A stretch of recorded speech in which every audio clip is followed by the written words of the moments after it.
समजा झालं अबकड. मला सांगा, नाऊन मॅट्रिक जरी असलं ना 8वी पास असलं तरी त्याला त्या अबकड झाल्यामुळे डायरेक्ट कलेक्टर होता येईल का? शिकावंच लागेल ना. IPS MPSC परीक्षा देण्यासाठी, IPS होण्यासाठी परीक्षा द्याव्या लागतील ना, अभ्यासच करावा लागेल ना, शिकावंच लागेल ना, तशी पात्रताच बनवावं लागेल ना. महाराणी काय केलं? शिकले. हा गुन्हा आहे का त्यांचा? मग जास्त शिकलेला महार जर आरक्षणाचा फायदा घेत असेल तर स्वतःच आत्मपरीक्षण करा. आम्ही कुठे कमी पडलो आणि आम्ही का कमी पडलो?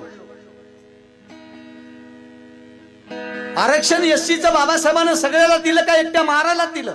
सारखंच आरक्षण दिलं ना 59 जातीला, सारखंच दिलं.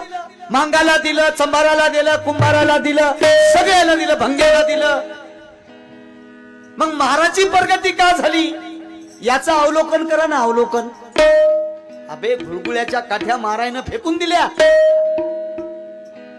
आणि शाळेच्या पायऱ्या चढायला लागला महाराचा पोरगा. बापानं पायात चप्पल घातली नाही पण पोराच्या हातामध्ये पाटी आणि पुस्तक दिलं. माईला लुगडं भेटलं नाही पण पोरीच्या हातामध्ये पेन आणि लेखणी दिली. म्हणून ही प्रगती. तुम्ही या ना, आम्हाला ओव्हरटेक करा, शिका, खूप शिका. कोण तुम्हाला अडवलंय? तुम्हाला शाळेत गेल्यावर काय तुमच्यावर गुन्हे दाखल केले काय काहून आले म्हणून? शिका ना, करा आम्हाला ओव्हरटेक.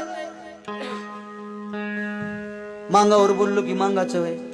अबे बुद्ध फुले शाहू आंबेडकर, बुद्ध फुले शाहू आंबेडकर, छत्रपती शिवाजी राजा, अण्णाभाऊ साठे, साहित्यरत्न अण्णाभाऊ साठे या येरेकरनं डोक्यात भरले आहे.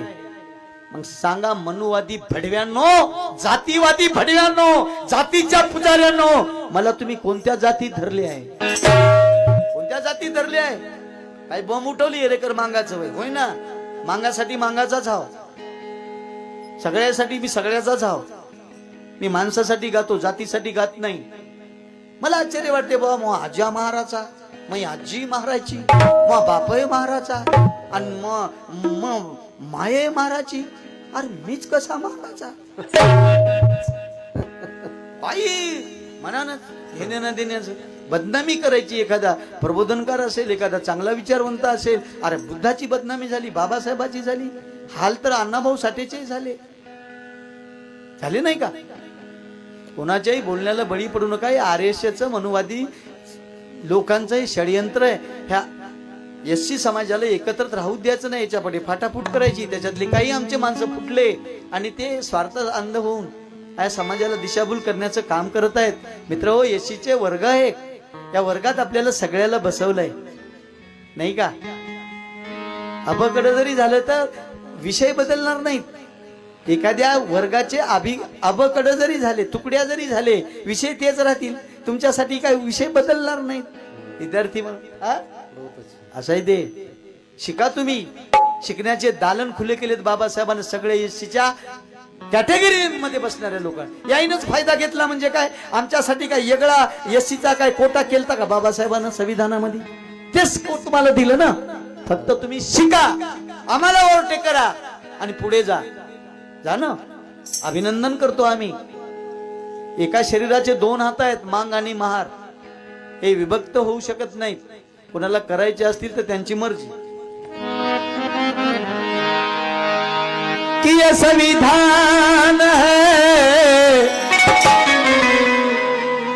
गीता के हर एक श्लोक में हिंदुओं का ईमान मिलता है, बाइबल के हर पन्ने पे ईसा मसीहा का फरमान मिलता है,